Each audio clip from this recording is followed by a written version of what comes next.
And we're back on Daytime, and we're so happy to be here. We are chatting about every kind of subject you can imagine today, but we're going to stick to music right now. And Scott Richardson is joining me now, music director for Atlantic Voices. Hi, Scott. How are you? Hey, doing great, thanks. It's exciting to be back, right? It's very exciting. Absolutely. I know I'm excited to see concerts and to really feel that connection that music allows us to have. You have a concert coming up. Oh, we do, yes. Tell us all about it. So Atlantic Voices, the Newfoundland and Labrador Choir of Ottawa, full title. We are presenting our first concert in 2.5 years on Sunday afternoon. And we're very excited to be back on stage after that long, long time. For sure. There's just something about music from the East. What is it?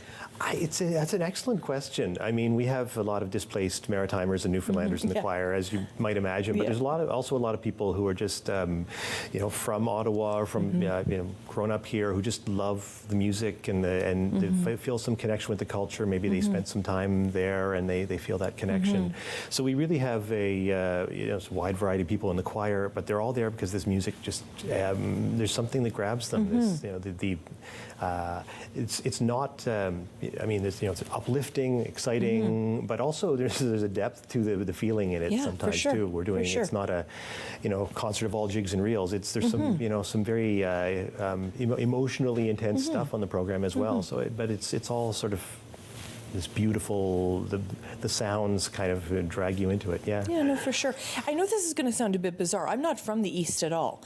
But whenever I hear, music from the East, Atlantic Voices, it always feels like home to me, even though it isn't my home. There's just something about it.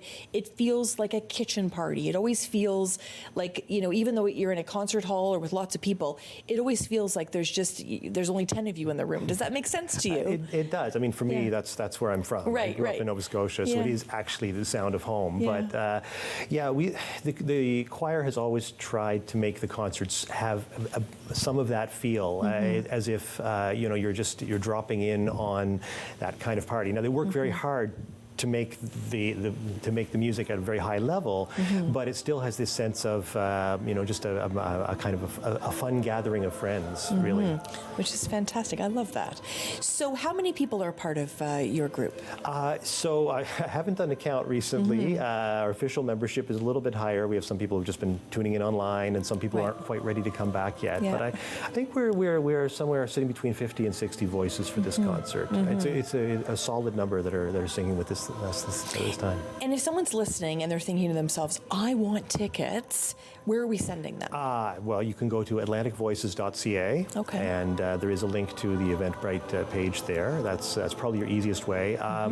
There should be plenty of tickets available at the door as well, but they're $25 in advance, $30 at the door. So definitely going online to atlanticvoices.ca is your best way to do that. Very reasonable, by the way, in terms of price, which is great. That's fantastic. So is it a big responsibility to be a music director? Because you're really, you're in charge. I sort of forgot how many responsibilities there are. What I've been doing over the last 2 years is, running things over Zoom for the choir. We kept rehearsing the whole time.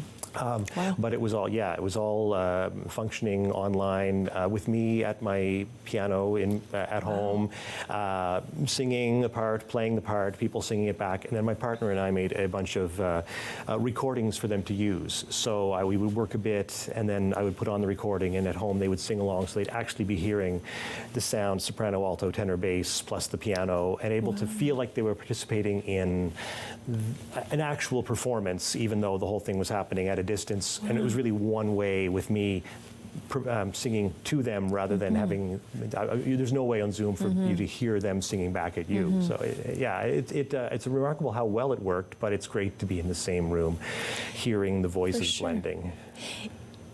Did the music and Atlantic Voices keep you going during the pandemic? Was it something that you thought, boy, I'm so glad I have this? It was really good to have the continuity. I mean, I'm in rehearsals 4 nights a week, and it could have gone from that to being in no rehearsals at all.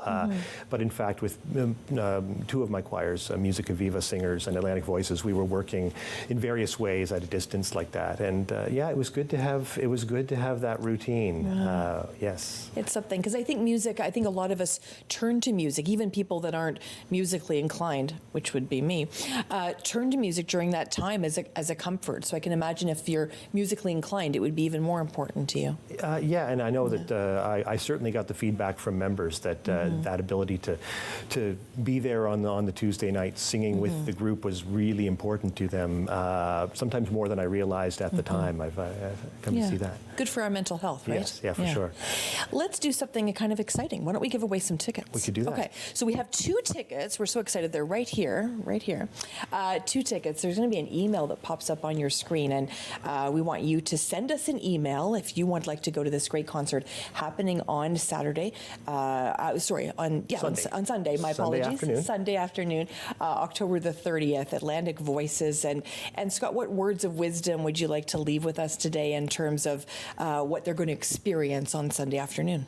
So they're going to hear the fun, uplifting afternoon of music with music from Cape Breton, music from there's a little Scottish set that we have in there, and there's also some Newfoundland music, as one might expect with the choir. You're going to hear a mix. There's some sort of lively, rousing stuff. There's some music that's going to tug the heartstrings. We're doing a world premiere of a song by this Nova Scotian songwriter, Robbie Smith, which we had planned to do back in 2020. We were all set, and that, of course, didn't happen, and we're finally getting to offer this piece for the first time. That's maybe the most exciting thing for me on the program. Wow. That sounds amazing. I wish you all the best Sunday afternoon. Great opportunity to get together again and enjoy music. Atlantic Voices, of course.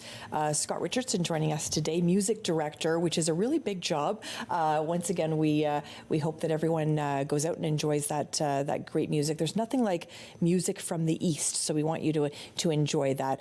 We have lots of great guests coming up for you. You won't go anywhere, because Daytime is here. Derek Fay just not, but I'm Sam LaPrade. I'm here today. We're sending Derek lots of love. Stay with us here on Daytime.